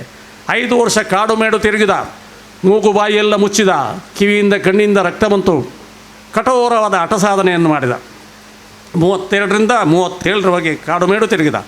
37ಕ್ಕೆ ಹೋಗಿ ಬುದ್ಧಗದಲ್ಲಿ ಹೋಗಿ ನಿಲ್ಲಿದ, ಕೂತ ಆ ಮರದಡಿಯಲ್ಲಿ. 2 ವರ್ಷದಲ್ಲಿ ಸರ್ವಸಿದ್ಧಿಗಳಾದವಂತೆ. ಹಾಗೆ ಬುದ್ಧನಾಗಿ ಬಿಟ್ಟಂತೆ. ಹೀಗೆ ಎಲ್ಲವೂ ನಮ್ಮಲ್ಲಿದೆ, ಆದರೆ ಅದನ್ನು ಚಾರ್ಜ್ ಮಾಡಲಿಕ್ಕೆ ಗೊತ್ತಿಲ್ಲ ನಮಗೆ. ಪ್ರತಿಯೊಂದು ಜೀವರಾಶಿಗಳಲ್ಲೂ ಕೆಲವರಿಗೆ ಏನಾಗಿದೆ ಅಂತ ನಾವು ಸೆಟ್ಲ್ ಬಸ್ನಲ್ಲಿ ಹೋಗೋರು, ಸೈಕಲ್ನಲ್ಲಿ ಹೋಗುವವರು, ಬೈಕ್ನಲ್ಲಿ ಹೋಗುವವರು, ಕಾರ್ನಲ್ಲಿ ಹೋಗುವವರು ಅಂತೆ. ನಾನು ನನ್ನ ಗುರುಗಳ ಹತ್ರ ಹೇಳ್ತಿದ್ದೆ, ನಾನು ಬುಲೆಟ್ ಟ್ರೈನ್ನಲ್ಲಿ ಹೋಗುವಾಗ ಅಂತ ತುಂಬ ಗರ್ವ ಇತ್ತು. 13 ವರ್ಷದಿಂದ ನಾವು ದೀಕ್ಷೆ ತಗೊಂಡು ಕಠೋರ ತಪಸ್ಸನ್ನು ಅನುಷ್ಠಾನ ಮಾಡಿದವರೆಂಬ ಸ್ವಲ್ಪ ಗರ್ವವಾಯಿತು. ತಪೋ ಅಹಂಕಾರ ಅಂತ ಹೇಳ್ತೇವೆ. ವಿದ್ಯಾ ಮದ, ಯೌವನ ಮದ, ಅಧಿಕಾರ ಮದ, ತಪೋ ಮದ ಎಲ್ಲವೂ ಇರ್ತದಂತೆ. ಹಾಗೆ ನಮಗೂ ಸ್ವಲ್ಪ ಇತ್ತು ಆ ಬಾಲ್ಯ ಪ್ರಾಯದಲ್ಲಿ, ಅಂದರೆ ನಾವು ಸಾಧಕರೆಂಬ. ಹಾಗೆ ನಮ್ಮಲ್ಲಿ ಏನಾಗಿದೆ ಅಂದರೆ ಇವತ್ತು ನಮಗೆ ಯಾವುದೂ ಬೇಡ. ಇವತ್ತು ಬರೀ ದುಡ್ಡು, ಅಧಿಕಾರ, ಸಂಪತ್ತು, ಯೌವನ ಇದನ್ನು ಉಳಿಸ್ಕೊಳ್ಳಿಕ್ಕೆ ಆಗ್ತದಂತ ಖಂಡಿತ ಆಗೋದಿಲ್ಲ. ಸರ್ಟನ್ ಎಕ್ಸ್ಟೆಂಟ್ ಒಂದು ಹಂತದವರೆಗೆ. ಮತ್ತು ಅದರ ಆಚೆ ಇದೆಲ್ಲ. ನಾನು ನನ್ನ ಪೀಠದಲ್ಲಿ ಕೂತಂಥ ಪುರೋಹಿತ ವರ್ಗ ಕೇಳಿದೆ, ಅಲ್ಲಿಂದ ಇಲ್ಲಿ ಬರುವವರಿಗೆ ನೋಡು ಮಗ, ಮಕ್ಕಳು, ಹುಡುಗರು, ಹುಡುಗಿಯರು, ಜವಾನರೆಲ್ಲ ಕಾಣ್ತಾರೆ. ಆದರೆ ಆ ತದೇಕ ಚಿತ್ತದಿಂದ ತಲೆಬಾಗಿ ಪ್ರಾರ್ಥನೆ ಮಾಡ್ತಕ್ಕಂಥ ಜೀವರಾಶಿಗಳೆಂದರೆ 60ರಿಂದ ಮೇಲಿನ ತಾಯಿಯಂದರು, ಪ್ರಾಯದವರು ಎಲ್ಲರೂ ನೋಡಿದೆ. ತದೇಕ ಚಿತ್ತದಿಂದ ಬಾಗಿ ಆ ಮನಸ್ಸಿನ ಅಂತರಾಳಕ್ಕೋಗಿ ಯಾವುದೋ ಒಂದು ಪ್ರಾರ್ಥನೆಯನ್ನು ಮಾಡ್ತಾ ಇದೆ ಜೀವರಾಶಿ ಅಂತ ಬುದ್ಧ ಹೇಳಿದಾಗೆ ಕಂಡಿತು ನನಗೆ. ಹಾಗೆ ಬೆನ್ನು ಭಾಗದ ಮುನ್ನ ಇಂದ್ರಿಯಗಳು ದುರ್ಬಲ ಆಗದ ಮುನ್ನ ಆ ಭಗವದ್ಭಕ್ತಿಯನ್ನು ನಮ್ಮಲ್ಲಿ ರೂಢಿಸ್ಕೊಳ್ಬೇಕಂತೆ. ಅದಕ್ಕೆ ನಾವು ಭಗವಂತನಲ್ಲಿ ಶರಣಾಗುತ್ತಾ ಇರಬೇಕಂತೆ. ಆ ಭಕ್ತಿ ಅಂದರೆ ಅಲ್ಲಿ ಈಗ ನಮ್ಮದು ಆರತಿ ಆಗ್ತಾ ಇದೆ, ನಮ್ಮ ಗಂಟೆ ಎಷ್ಟಾಯಿತು, ಊಟ ಎಷ್ಟಾಯಿತು, ಊಟ ಯಾವತ್ತೂ ಸಿಗ್ತದೆ. ಸುಮ್ಮನೆ ಈಗ ಬೆಳಿಗ್ಗೆ ತಿಂಡಿ ತಿಂದದ್ದೇ ನೀವು 11 ಗಂಟೆ, ಇಲ್ಲಿ ಊಟದ ಹೊತ್ತು ಅಂತ ಗಂಟೆ ನೋಡಿ ಊಟದ ಹೊತ್ತಾಯಿತಾಯಿದ 1.5 ಗಂಟೆ ಆಯಿತು. ಅದು ಏನೂ ಆಗೋದಿಲ್ಲ. ನಿಮ್ಮ ನಾಲಿಗೆ ಒಂದು ಮುದುಕ ಆಗೋದಿಲ್ಲ, ಎಲ್ಲವೂ ಮುದುಕ ಆಗ್ತದೆ. ಶರೀರದ ಅಂಗಾಂಗಗಳು ಎಲ್ಲ ಮುದುಕೆ ಆಗ್ತಂತೆ, ನಾಲಿಗೆ ಒಂದು ಮುದುಕ ಆಗೋದಿಲ್ಲಂತೆ ಚಪಲತೆಯಿಂದ. ಮೊದಲು ಅದನ್ನು ಗೆಲ್ಲಬೇಕಂತೆ ನಾವು. ಶುಗರ್ ಇದ್ದವರು ಮನೆಯಲ್ಲಿ ಹೆಂಡತಿ ಏನು ಕೇಳೋದಿಲ್ಲ, ಮುಳ್ಳು ಜಿಲೇಬಿ 4 ತಿಂತೀರಿ. ಮೊದಲು ನಾಲಿಗೆಯನ್ನು ಗೆಲ್ಲಬೇಕಂತೆ. ಅದನ್ನು ಗೆದ್ದಾಗ ನಮಗೆ ಬೇರೆ ಬೇರೆ ಸಾಧನೆ ಮಾಡಲಿಕ್ಕೆ ಆಗ್ತಂತೆ. ಆ ನಿಟ್ಟಿನಲ್ಲಿ ಪ್ರವಚನ ನಾನು ಹೇಳಿದೆ, ಪ್ರವಚನ ಶುರು ಮಾಡಿದರೆ ಸೂರಜ ತುಂಬ ಗಂಟೆತೆ ಕೊಡ್ತದೆ, ಮಾತಾಡೋದು ಬೇಡವಂತೆ. ಆದರೆ ಸಭೆ ನೋಡುವಾಗ ಊಟಕ್ಕೆ ಹೋಗುವವರು ಕೂಡ ಸ್ವಲ್ಪ ನಿಂತರು, ಇಲ್ಲದಿದ್ದರೆ ಸ್ವಲ್ಪ ಹೋಗ್ತಿದ್ರು. ಊಟವೂ ಬೇಕು, ಬೇಡಂತೆಲ್ಲ. ಶರೀರ ಇದ್ದರೆ ತಾನೇ ಧ್ಯಾನ ಮಾಡೋದು, ತಪಸ್ಸು ಮಾಡೋದಲ್ವ. ಆದರೆ ಅದಕ್ಕಾಗಿರಬಾರ್ದು. ಈಗ ನಾವೆಲ್ಲ ಒಂದು ಕಾಲದಲ್ಲಿ ಹಿಮಾಲಯದಲ್ಲಿ ಸಾಧನೆ ಮಾಡುವಾಗಪ್ಪ ಬರೀ ಸೊಪ್ಪು ತಿಂದಿದ್ದೇವೆ. ಒಂದಿಷ್ಟು ಸೊಪ್ಪು ತಿಂದರೆ ಸಾಕಾಗ್ತದೆ, ಪೂರ್ತಿ ಸಾತ್ವಿಕತೆ. ಅದು ನಿಮ್ಮ ಅಶ್ವತ್ಥ ಸೊಪ್ಪು ಇರ್ಬೋದು, ಅಥವಾ ಬಿಲ್ವದ ಸೊಪ್ಪು ಇರ್ಬೋದು, ಅಥವಾ ಪೇರಳೆ ಸೊಪ್ಪು ಇರ್ಬೋದು, ಮಾವಿನ ಹಣ್ಣಿನ ಸೊಪ್ಪು ಇರ್ಬೋದು. ಎಷ್ಟು ಸೊಪ್ಪು ತಿಂದರೆ ಸಾಕಾಗ್ತದೆ ನಮಗೆ. ಸುಮ್ಮನೆ ಹೊಟ್ಟೆಗೆ ಎಷ್ಟು ಬೇಕು, ಆ ಕಾಯಿಸಿದ್ದು ಬೇಕು, ಹುಳಿ ಬೇಕು, ಖಾರ ಬೇಕು, ಇನ್ನೇನು ಎಲ್ಲ ಹೇಳೋದಿಲ್ಲ ಚಾತುರ್ಮಾಸದ ವೇದಿಕೆ. ಆದ ಕಾರಣ ಅದನ್ನೆಲ್ಲ ಸ್ವಲ್ಪ ನಾವು ಕಮ್ಮಿ ಮಾಡ್ತಾ ಬರಬೇಕಂತೆ. ಈ ಒಂದು ಹಂತದವರೆಗೆ ಒಂದು 25-30ರವರೆಗೆ ಸರಿ ಏನೇನು ತಿನ್ನಿ. ಆದರೆ ಮುಖ್ಯವಾಗಿ ನಮ್ಮ ಮನಸ್ಸನ್ನು ಶುದ್ಧಗೊಳಿಸಬೇಕು. ನಾವು ಯಾರೊಬ್ಬರಲ್ಲಿ ನಮಗೆ ಸಂಶಯ ಬೇಡ. ಮತ್ತು ಬ್ರಹ್ಮಾನಂದ ನಾನೊಬ್ಬನೇ ಬದುಕಬಲ್ಲೆ, ಯಾವುದು ಸಮಾಜಮುಖಿಯಾಗಿ ಬದುಕಬಲ್ಲೆ ಅಂತ ಹೇಳಲಿಕ್ಕೆ ಆಗೋದಿಲ್ಲ. ನಿಮ್ಮೊಟ್ಟಿಗೆ ಇರುವಾಗ ನಿಮ್ಮ ಹಾಗೆ ಇರಬೇಕು, ಬಟ್ಟೆ ಒಗಿಬೇಕು, ಇಸ್ತ್ರಿ ಆಗಬೇಕು. ಹಾಗೆ ಸಮಾಜಮುಖಿ ಆಗಿರುವಾಗ ನೀವು ಎಲ್ಲ ಸಮಾಜಗಳನ್ನು ಸಹೋದರತೆಯಿಂದ ಕಾಣಬೇಕು. ನಾನು ಹೇಳಿದೆಲ್ಲ ಎಲ್ಲ ಉಪನಿಷತ್ತು ದೃಷ್ಟಾರರು, ವೇದಗಳು 4 ವೇದಗಳಿಗಿರು, ಉಪನಿಷತ್ತು ಇರ್ಬೋದು, ಕಾನೂನು ಇರ್ಬೋದು, ಸಹೋದರತೆ ಸಹೋದರತೆ ಸಹೋದರತೆ. ಆದರೆ ಇನ್ನೊಂದು ಸಾಮಾಜಿಕ ಶಕ್ತಿ ಕೊಡುವಾಗ ಕೆಲವು ಶಕ್ತಿ ಕಮ್ಮಿಯಾದ ಸಮಾಜ ಇದೆ. ನಮ್ಮ ಹಿರಿಯ ವಕೀಲ ಆರ್.ಜಿ. ನಾಯ್ಕರು ಕೂತಿದ್ದಾರೆ, ಅವರೆಲ್ಲ ಸಂವಿಧಾನವನ್ನು ಇದು ಮಾಡುವವರು. ನಾವು ಕೂಡ ಸಂವಿಧಾನದ ಬಗ್ಗೆ ತುಂಬ ಆಸಕ್ತರು. ಒಂದೊಮ್ಮೆಗೆ ನಿಮಗೆ ಶಕ್ತಿ ಇಲ್ಲ ಎಂಬ ಭಾವನೆಗೆ ಆವತ್ತಿಂದ ಇವತ್ತಿನವರೆಗೆ ರಿಸರ್ವೇಷನ್ ಬಂತು. ಒಂದು 10 ವರ್ಷಕ್ಕೆ ರಿಸರ್ವೇಷನ್ ಕೊಟ್ಟರು. ಯಾಕೆ? ಸಮನ್ವಯತೆಯನ್ನು ಸಾಧಿಸಲಿಕ್ಕೆ ರಿಸರ್ವೇಷನ್ ಕೊಟ್ಟರು. ಆದರೆ ಅದು ಶಾಶ್ವತ ಅಂತೆಲ್ಲ, ಯಾವತ್ತಿರಬೇಕು ಅಂತ ಇಲ್ಲ. ಆದ ಕಾರಣ ನಾವು ಎಲ್ಲರನ್ನೂ ಪ್ರೀತಿ ಮಾಡುವ ಅಗತ್ಯತೆ ಇದೆ. ಎಲ್ಲ ಜಾತಿಗಳು ಮೇಲೆ ಬರಬೇಕೆಂಬ ಒಂದೇ ಕಾರಣದಿಂದ ರಿಸರ್ವೇಷನ್ ಬಂತು. ಆಯಾ ಏರಿಯಾದಲ್ಲಿ ಯಾವ ಯಾವ ಜನಾಂಗ ಇದೆ ಅವರನ್ನು ಮೇಲೆ ಇರ್ತಕ್ಕಂಥ ಸಂವಿಧಾನದ ಆಶಯಗಳು. ಈ ನಮ್ಮ ಧಾರ್ಮಿಕತೆ ಇರುವುದೇ custom and usage converted as law ಅಂತ ಹೇಳ್ತೀವಿ. Once it is a custom then it is converted as a usage. ಅಂದರೆ ಸಂಪ್ರದಾಯಗಳು, ರೂಢಿಗಳು ತತ್ಸಮಾನ ಕ್ರಮೇಣವಾಗಿ ಕಾನೂನಾಗಿ ಪರಿವರ್ತನೆಗೊಂಡವಂತೆ. ಆ ನಿಟ್ಟಿನಲ್ಲಿ ಇವತ್ತು ನಮ್ಮ ಈ ಒಂದು ಕೋಣಲ್ಲಿ ಭಾಗದಲ್ಲಿ ಪ್ರಾಯಶಃ ನಮ್ಮ HR ನಾಯ್ಕ ತುಂಬ ಬೇಡಿದ್ದ. ಇವತ್ತು ನಮ್ಮ ಸುನೀಲ್ ನಾಯ್ಕರು ಮತ್ತು ನಮ್ಮ ಶಿರಲ್ಲಿಯವರು ಕೂಡ ತುಂಬ ಬೇಡ್ಕೊಂಡ್ರು. ಒಂದು ಕಡೆಯಿಂದ ಈಗ ಮಧು ಬಂಗಾರಪ್ಪ ಒಂದು ತಾಯ್ತದಾಗಿ ಮಾಡಿಬಿಟ್ಟಿದ್ದಾನೆ ಭೀಮಣ್ಣ. ಎಲ್ಲಿ ಹಾಕೋದು ನನಗೆ ಗೊತ್ತಿಲ್ಲ ಅಂತ ಹೇಳಿದೆ. ಈಗ ಯಾರು ನಮ್ಮ ಶಿರಾಲಿ ಅವರು ಕೇಳಿದಾಗ ಅದೆಲ್ಲ ಮೇಲಿಂದ ಇನ್ಸ್ಪಿರೇಷನ್ ಬರಬೇಕು ಅಂತ ಹೇಳಿದೆ. ಈ ಸಲ ಮಾಡಬೇಕಾದ್ರೆ ಇವರು ಶುರುವಾತ್ ಮಾಡಿದ ಮೇಲೆ ನಮ್ಮ ಬೈಂದೂರು MLA ಗಂಟೆಹೊಳೆ, ಗುರುಗಳೇ ಚಾತುರ್ಮಾಸ ನಾನು ಮಾಡ್ತೇನೆ. ಎಂಥ ಮಗ ಚಾತುರ್ಮಾಸ 2 ತಿಂಗಳಲ್ಲಿ ಏನು ಡಿಸಿಷನ್ ಅಂತ ಹೇಳಿದೆ. 6 ತಿಂಗಳು ಬೇಕು ಚಾತುರ್ಮಾಸ ಮಾಡಬೇಕಾದ್ರೆ. ಈ ಪುಣ್ಯಾತ್ಮರು ನೋಡಿ 1 ವರ್ಷದ ಮುಂಚೆನೇ ಬುಕ್ ಮಾಡಿಟ್ಟಿದ್ರು ಚಾತುರ್ಮಾಸ. 2ನೇ ಚಾತುರ್ಮಾಸ ಹರಿದ್ವಾರದಲ್ಲಿ ಮಾಡೋಣ ಅಂತ ಪೂಂಜಾರಿ ಹೇಳಿದ್ರು. ಅದಕ್ಕೆ ಪೂರಕವಾಗಿ ಅಲ್ಲಿ ಜನತೆ ಕೂಡ ಇತ್ತು. ಆಮೇಲೆ ನೈಮಿಷಾರಣ್ಯದ ಕೂಡ ನಮ್ಮ ಶಿಷ್ಯವರ್ಗ ಇದೆ, ಅಯೋಧ್ಯೆ ಇದೆ. ಎಲ್ಲಿ ಮಾಡಬೇಕು ಅಂದರೆ ನಮಗೆ ಗೊತ್ತಾಗ್ತಾ ಇಲ್ಲ. ಆ ಭಾಗದ ಶಕ್ತಿ ನಮ್ಮನ್ನು ಎಳ್ಕೊಂಡು ಬರಬೇಕು. ನಾನು ಆಗಲೇ ಹೇಳಿದೆಲ್ಲ, ನಿಮ್ಮ ಬುದ್ಧಿ ವಿಶಾಲವಾಗಿರಬೇಕು. ಈಗ ಇಲ್ಲಿ HR ನಾಯ್ಕ ಎಂಬವನು ಯಾವುದೂ ರಾಜ್ಯಕ್ಕೆ ಸಂಬಂಧಪಟ್ಟವಲ್ಲ. ಅವನು ಒಂದು ಅಜಾತ ಶತ್ರುನಾಗಿ ನಿಷ್ಕಲ್ಮಶ ಮನೋಭಾವದಿಂದ ಗುರುಗಳ ಸೇವೆ ಮಾಡಬೇಕೆಂಬ ಭಾವನೆಯಿಂದ ಇವರನ್ನೆಲ್ಲ ಸೇರಿಸ್ಕೊಂಡ. ನಮ್ಮ ಸೂರಜ್ ನಾಯ್ಕರೇ ಇರ್ಬೋದು, ಅಥವಾ ರತ್ನಾಕರ ಇರ್ಬೋದು, ML ನಾಯ್ಕ ಇರ್ಬೋದು, ಮಂಜು ಇರ್ಬೋದು. ಹೆಸರು ಹೇಳಿದರೆ ಮಿಸ್ಟೇಕ್ ಆಗ್ತದೆ. ನಮಗೆ ತುಂಬ ಜನ ಇದ್ದಾರೆ, ಹೆಸರು ಹೇಳಬಾರ್ದು ನಾವು. ನೋಡಿ, ನಮ್ಮ RG ಅಂತವರು ಒಂದು 4 ತಿಂಗಳ ಹಿಂದೆಯೇ ಗ್ರಾಮಕ್ಕೆ ಹೋಗಿದ್ದಾರೆ. ಅನೇಕ ಜನ ನಾಯಕರ ಒಂದು ದೊಡ್ಡ ತಂಡನೇ. ಇಲ್ಲಿ ನಮಗೆ ಒಂದು ಖುಷಿ ಅಂದರೆ, ಈ ನಾಮಧಾರಿಗಳಲ್ಲಿ ಒಂದು ಸಂಘಟನಾ ಒಂದು ಶಕ್ತಿ ಉಂಟಲ್ವಾ. ಇವತ್ತು ಇಡೀ ರಾಜ್ಯಕ್ಕೆ ಒಂದೊಮ್ಮೆಗೆ ಚಾತುರ್ಮಾಸ ನಾವು ಮಾಡಲಿಲ್ಲ, ನಾನು ಬೇರೆ ಕಾರಣದಿಂದ ಮಾಡಲಿಲ್ಲ. ಆಗ ನಮ್ಮ ಬಾಬು ಮಾಸ್ಟರ್ ಹೇಳಿದರು, ಗುರುಗಳೇ ಚಾತುರ್ಮಾಸ ಮಾಡಬೇಕು, ಇಲ್ಲ ಇದ್ರೆ ಪ್ರಶ್ನೆ ಮಾಡ್ತಾರೆ, ಗುರುಗಳು ಯಾಕೆ ಚಾತುರ್ಮಾಸ ಮಾಡೋದಿಲ್ಲ ಅಂತ. ನಾನು ಹೇಳಿದೆ, ನಾನು ನಿರಂತರ ಚಾತುರ್ಮಾಸಿಯಪ್ಪ, ವ್ರತಾನುಷ್ಠಾನಗಳಲ್ಲಿ ನಾನು ಮಾಡ್ತೇನೆ. ಅಲ್ಲ, ಬಹಿರ್ಮುಖ ಆಗಬೇಕು, ಜನತೆಗೆ ಒಂದು ಸಂದೇಶ ಹೋಗಬೇಕಲ್ಲ, ಅದಕ್ಕೆ ಆಧ್ಯಾತ್ಮಿಕ ಚಿಂತನೆಯನ್ನು ಕೊಡಬೇಕಲ್ಲ ಅಂತ ಆ ನಿಟ್ಟಿನಿಂದ ಚಾತುರ್ಮಾಸ ಮಾಡಿದೆವು. ಆದರೆ ಒಂದು ಸಂತೃಪ್ತಿಯನ್ನು ಕೊಟ್ಟಿದೆ. ಈ ನಾಮಧಾರಿ ಜನಾಂಗ ಇಡೀ ರಾಜ್ಯಕ್ಕೆ ಆದರ್ಶವಾಗಿ ಚಾತುರ್ಮಾಸವನ್ನು ಮಾಡ್ತದೆ ಎಂಬುದನ್ನು ನೀವು ಸುವರ್ಣಾಕ್ಷರದ ಇತಿಹಾಸವನ್ನು ನಿರ್ಮಾಣ ಮಾಡಿದ್ದೀರಿ. ಅದು ಭಟ್ಕಳ ಇರ್ಬೋದು, ಇವತ್ತು ಎಲ್ಲಿ ಇರ್ಬೋದು, ಒಂದು ಆಧ್ಯಾತ್ಮಿಕ ಕೈಂಕರ್ಯದಲ್ಲಿ ನಾವು ಹೆಜ್ಜೆ ಇಟ್ಟರೆ ಯಾವ ಜನಾಂಗಕ್ಕೂ ನಾವು ಕಮ್ಮಿ ಇಲ್ಲ ಎಂಬುದು ತೋರಿಸಿಕೊಟ್ಟಿದ್ದೀರಲ್ಲ, ಅದು ಈ ಜನಾಂಗಕ್ಕೆ ನೀವು ಹುಟ್ಟಿ ಬಂದಕ್ಕೆ ಸಾರ್ಥಕ ಆಯಿತು ಅಂತ ಹೇಳ್ಬೋದು. ಅಪ್ರತಿಮವಾದ ಧಾರ್ಮಿಕ ಒಗ್ಗಟ್ಟು. ಈ ಧಾರ್ಮಿಕ ಒಗ್ಗಟ್ಟು ಎಂಬುದು ನಿಮ್ಮ ಬದುಕಿನ ಫೌಂಡೇಶನ್ ಆಗಬೇಕು. ನಮಗೇನಾಗಿದೆ ಅಂತ ಗೊತ್ತಲ್ಲ, ಈ ಧಾರ್ಮಿಕ ಒಗ್ಗಟ್ಟನ್ನು ಲಾಸ್ಟ್ ತರ್ತೇವೆ ನಾವು, ಬಾಕಿ ಒಗ್ಗಟ್ಟನ್ನು ಮುಂದೆ ತರಲಿಕ್ಕೆ ನೋಡ್ತೇವೆ. ಒಂದು ಸಂಸ್ಕಾರ ಬರಬೇಕು, ಸಂಸ್ಕಾರ ಬರುವುದೇ ಧಾರ್ಮಿಕ ಒಗ್ಗಟ್ಟಿಂದ. ನಾವು ಅಭಿವೃದ್ಧಿ ಎಲ್ಲ ರಂಗದಲ್ಲಿ ಕಾಣಬೇಕು. ಯಾವುದು ಧಾರ್ಮಿಕವಾಗಿ, ಶೈಕ್ಷಣಿಕವಾಗಿ, ಆರ್ಥಿಕವಾಗಿ, ಸಾಮಾಜಿಕವಾಗಿ, ಸಾಂಘಿಕವಾಗಿ, ರಾಜಕೀಯವಾಗಿ ಎಲ್ಲ ಸ್ತರದಲ್ಲಿ ಬರಬೇಕು. ಆದರೆ ಅದಕ್ಕೆ ಬೇಸ್ಮೆಂಟ್ ಇದು ಯಾವುದು, ಸಂಸ್ಕಾರ. ಬೇಸ್ಮೆಂಟ್ ಸ್ಪಿರಿಚುಯಾಲಿಟಿ, ಆಧ್ಯಾತ್ಮ. ಇದನ್ನು ನಾನು ಹೇಳಿದ್ದಲ್ಲ, ನಾರಾಯಣ ಗುರುಗಳೇ ಹೇಳಿದ್ದಾರೆ. ಒಂದು ನಿಮ್ಮ ಸಾಮಾಜಿಕ ಸಂಘಟನೆ ಸುದೃಢವಾಗಬೇಕಾದ್ರೆ ನೀವೊಂದು ಧಾರ್ಮಿಕ ಪುರುಷನೊಟ್ಟಿಗೆ ಹೋಗಬೇಕು ಅಂತೆ. ಯಾರಿಗೆ? ಆ ಕಾಲದಲ್ಲಿ ನಾರಾಯಣ ಗುರುಗಳಿಗೆ ವಿವೇಕಾನಂದರು ಹೇಳಿದರು. ಯಾರು? ಪಲ್ಪು ಅಂತವರು ಇದ್ದರು. ಯಾರು? ಮೈಸೂರು ಸಾಮ್ರಾಜ್ಯದಲ್ಲಿ ದೊಡ್ಡ ಹೆಲ್ತ್ ಆಫೀಸರ್ ಆ ಕಾಲದಲ್ಲಿ, ನಾರಾಯಣ ಗುರುಗಳ ಕಾಲದಲ್ಲಿ IAS ಮಾಡಿದವರು ಪಲ್ಪು ಅಂತ ಇದ್ದರು. ಅವ್ರು ಹೇಳಿದರು, ನಮ್ಮ ಅತಿಯ ಸಮಾಜ ಭಾಳ ವೀಕ್ ಆಗಿದೆ, ಅವರಿಗೆ ಏನು ಅಸ್ಪೃಶ್ಯತೆ ಏನೆಲ್ಲ ಕಷ್ಟ ಕಾಡ್ತಾ ಇದೆ, ಏನು ಮಾಡಬೇಕು ಅಂತ. ಪಲ್ಪು, ನಿನ್ನಂಥವರಿಂದ ಆಗೋದಿಲ್ಲ, ನೀನು IAS ಮಾಡಿರ್ಬೋದು, ಅದಕ್ಕೆ ಧಾರ್ಮಿಕ ನೇತಾರ ಬೇಕು, ಅವನ ಅಂಡರ್ನಲ್ಲಿ ನೀವು ಸಂಘಟಿತರಾಗಬೇಕು. ಅದು ನಾರಾಯಣ ಗುರುಗಳು ಉದಯೋನ್ಮುಖ ಧಾರ್ಮಿಕ ನೇತಾರ ಇದ್ದಾರೆ, ಅವನ ಅಡಿಯಲ್ಲಿ ಆಗಬೇಕು ಅಂತ ಹೇಳಿದರು. ಆದರೆ ಈಗ ಆಗಾಗ್ತದಾ? ಈಗ ಆಗೋದಿಲ್ಲ. ನಾವು ಎಲ್ಲವೂ ಚಾತುರ್ಮಾಸ ವೇದಿಕೆ, ಎಲ್ಲವನ್ನು ನಾವು ಪೂರ್ಣ ರೂಪದಲ್ಲಿ ವಿಶ್ಲೇಷಣೆ ಮಾಡಲಿಕ್ಕೆ ಆಗೋದಿಲ್ಲ. ಇವತ್ತು ಸಂಘಟನೆ ಆಗೋದು ಹೇಗೆ? ನಾವು ಮಂತ್ರಿಗಳ ಅಡಿಯಲ್ಲಿಯ, MLAಗಳ ಅಡಿಯಲ್ಲಿಯ, ಮುಖ್ಯಮಂತ್ರಿಗಳ ಅಡಿಯಲ್ಲಿಯ ಯಾವುದು ಅಂತ ನಮಗೊಂದಷ್ಟು ಜಿಜ್ಞಾಸೆ. ಅಥವಾ ಒಂದು 3-4 ಜನ ಸ್ವಾಮಿಗಳಿದ್ದರೆ ಯಾವ ಸ್ವಾಮಿ ಅಡಿಯಲ್ಲಿ ನಾವು ಸಂಘಟಿತರಾಗಬೇಕು, ಅದು ಒಂದು ಜಿಜ್ಞಾಸೆ. ಅದಕ್ಕೆ ನಾವು ಹೇಳಿಕೊಂಡು, ನೀವು ತತ್ವಚಿಂತಕರಾಗಿ, ಸಾತ್ವಿಕರಾಗಿ, ಸಂಸ್ಕಾರವಂತರಾಗಿ, ಬುದ್ಧನಿಗೆ ಹೇಗೆ ಗುರು ಆಯಿತು ನೋಡಿ, ನಿಮ್ಮೊಳಗಿನ ಗುರುತತ್ವ ಮತ್ತೆ ಚಿಗುರುತ್ತದೆ. ಆಗ ನಿಮಗೆ ದಾರಿಯನ್ನದು ಸೂಚಿಸ್ತದೆ ಅಂತೆ, ದಾರಿ ತೋರಿಸ್ತದಂತೆ. ಆ ನಿಟ್ಟಿನಲ್ಲಿ ನಾವೆಲ್ಲ ನಮ್ಮ ಬದುಕು ಸ ಯಜ್ಞ ಪ್ರಜಾಸಷ್ಟ ಪುರೋವಾಚ ಪ್ರಜಾಪತಿ ಅನೇನ ಪ್ರಸವಿಸಿದಾಂ ಏಸಾವೋಸಿ ಇಷ್ಟ ಕಾಮದು.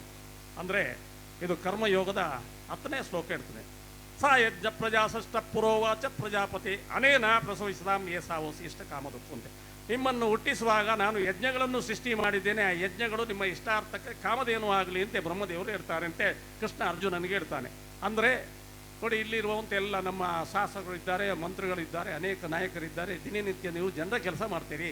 ರಸ್ತೆ ಮಾಡೋದು ಇರ್ಬೋದು, ಅನ್ನದಾನ ಇರ್ಬೋದು, ಶಾಲೆ ಕಟ್ಟಿಸೋದಿರ್ಬೋದು, ಏನೆಲ್ಲ ಮಾಡ್ತೀರಿ, ಅದನ್ನು ಧಾರ್ಮಿಕ ಯಜ್ಞ ಅಂತ ಹೇಳಿದ್ದೇನೆ. ಇನ್ನೊಂದು ಸಾಮಾಜಿಕ ಯಜ್ಞ. ನನ್ನ ಪುರೋಹಿತರು ಮಂಡಲ ಮಧ್ಯೆ ಭಗವಂತನ ನಾವು ಆನ್ ಮಾಡಿ ಅಗ್ನಿಮುಖೇನ ಹವಿಸ್ಸನ್ನು ಕೊಡೋದ್ರ ಮುಖಾಂತರ ಮಾಡತಕ್ಕಂಥ ಯಜ್ಞವನ್ನು ಧಾರ್ಮಿಕ ಯಜ್ಞ ಅಂತ ಹೇಳಿದ್ದೇವೆ. ಆ ನಿಟ್ಟಿನಲ್ಲಿ ನಾವೆಲ್ಲ ದಿನನಿತ್ಯ ಯಜ್ಞ ಮಾಡಬೇಕಂತೆ. ಯಜ್ಞ ನಾವು ಹುಟ್ಟುವಾಗ ಭಗವಂತ ಕೂಡ ಮಾಡಿದ್ದಾನಂತೆ. ಅದನ್ನೆಲ್ಲ ನಾವು ಮನಸ್ಸಿನಲ್ಲಿ ಇಟ್ಟುಕೊಂಡು ಭಗವದ್ಭಕ್ತಿ ನಮಗೆ ನಿರಂತರ ಸ್ವಾಮಿಯನ್ನು ನಾವು ಆರಾಧನೆ ಮಾಡಬೇಕು. ಸಮಯ ಸಿಕ್ಕಾಗ ಮೊಬೈಲ್ನಲ್ಲಿ ಆಟ ಆಡುವುದಲ್ಲ. ನಾನು ಯಾವಾಗಲೂ ಹೇಳಿಕೊಂಡು, ನೀವು ಬೆಳಿಗ್ಗೆ ಎದ್ದು 1 ಗಂಟೆ ಧ್ಯಾನ ಮಾಡಬೇಕು. ಅದು MLA ಇರ್ಬೋದು, ಮಂತ್ರಿ ಇರ್ಬೋದು, ಎಂಥ ಶ್ರೀಮಂತ ಇರ್ಬೋದು, ಎಲ್ಲರೂ ಕೂಡ ಪ್ರಾಯಶಃ ಪೂಂಜರು ಮಾಡ್ತಾರೆ, ಮುರಳಿಯವರು ಮಾಡ್ತಾರೆ. ಆದರೆ ಅದರ ಟೆಕ್ನಿಕ್ ಇನ್ನೂ ಸಿಗಲಿಲ್ಲ. ಅದರ ಆಚೆ ಹೋಗಬೇಕು. ಸಪೂರವಾದ ಸೂಜಿಯನ್ನಾಗಿ ನೀವು ಕೂತಾಗ ನಿಮ್ಮ ಮೈಂಡ್ 15 ನಿಮಿಷದಲ್ಲಿ ಹಿಂದೆ ಬರುವಾಗ ಆಗಬೇಕು. ಸೀದಾ ಇನ್ನೇನು ಎಕ್ಸೇಲ್ ಸ್ಟಕ್ ಆಗಬೇಕು. ಆಗ ಬ್ರೈನ್ನ ವೈಬ್ರೇಷನ್ಸ್ ಉಂಟಲ್ವ, ಅಲ್ಲಿರುವಂಥ ಫ್ರೀಕ್ವೆನ್ಸೀಸ್ ಅದು ಪೂರ ಕಮ್ಮಿ ಆಗಬೇಕು. ಅದು ಏನಾಗ್ತದೆ ಅಂದರೆ alpha, beta, theta, delta, gamma ಸ್ಟೇಜ್ಗೆ ಹೋಗ್ತದೆ. ಗಾಮಾ ಸ್ಟೇಜ್ ಅಂದರೆ 12, 24, 36, 48, 60 ನಿಮಿಷ ಆಗುವಾಗ ನಾನು ಎಲ್ಲಿ ಕೂತಿದ್ದೇನೆಂತ ಗೊತ್ತಿಲ್ಲ ಅಂತ ಹೇಳ್ತೀರಿ. ಕಂಪ್ಲೀಟ್ ಬೆಳಕಿನ ಒಂದು ಲೋಕದಲ್ಲಿ ಇರ್ತೀರಿ. ಆ ಬೆಳಕಿನ ಲೋಕವನ್ನು ನಮಗೆ ಅದು ದೊಡ್ಡ ಆತ್ಮಾನಂದ ಅಥವಾ ಬ್ರಹ್ಮಾನಂದ, ಅದು ಇನ್ಯಾವುದೋ ದೊಡ್ಡ ಒಂದು ನಿತ್ಯಾನಂದ ಅಂತ ಹೇಳ್ಬೋದು.